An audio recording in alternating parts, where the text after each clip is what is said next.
Hi అండి. ఈరోజు మేతి పప్పు చేసుకున్నామండి. దానికోసం ఒక కుక్కర్ తీసుకునేసి ఒక గ్లాస్ కందిపప్పు వాష్ చేసుకునేసి కుక్కర్లో యాడ్ చేసుకునేయాలండి.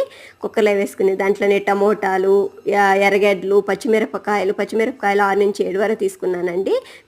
మీరు వాడే పచ్చిమిరపకాయల కారాన్ని బట్టి మీరు తీసుకోండి. తర్వాత మెంతి ఆకు కూడా ఒక కట్ట తీసుకున్నానండి. దాన్ని బాగా నీట్గా వాష్ చేసుకునేసి దాంట్లో వేసుకునేయాలనండి. తర్వాత 2 గ్లాసులు వాటర్ పోసుకోవాలి.